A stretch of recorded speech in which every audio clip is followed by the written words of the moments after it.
Every meal is a data point, but for millions of people managing their blood sugar, it's a data point that's hard to analyze.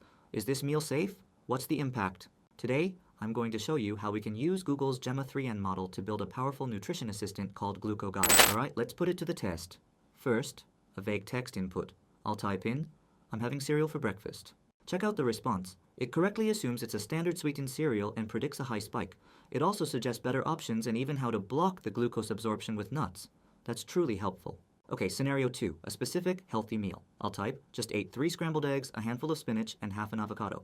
And the result? Predicted glucose impact, very low.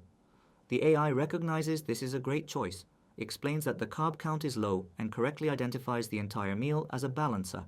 It even gives positive reinforcement. Now for the final test, an image. I'll use this photo of an Indian thali meal. It's complex with lots of different components. And here's the analysis.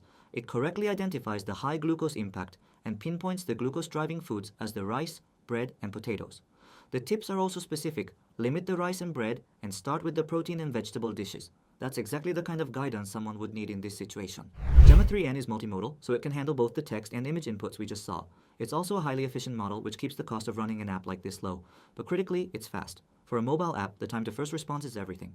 Gemma 3N starts responding about 1.5 times faster than previous models of a similar size. That speed is what makes the experience feel instant and magical for the user. So how do we get this fast, efficient model to give us such specific answers? Here's a quick look at the logic flow. Step 1, input processing. The app first determines if the input is text or an image and applies the correct prompt template. Step 2, AI analysis. That combined prompt is sent to the Gemma 3N model. I've also built in a check to make sure the output structure is always valid. Step 3, structured output. Finally, the valid analysis is broken down into the verdict, explanation, and recommendation and displayed to the user. This simple 3-step process is the core of the entire app.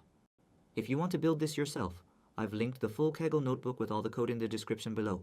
Let me know if you have any questions in the comments below. Thanks for watching.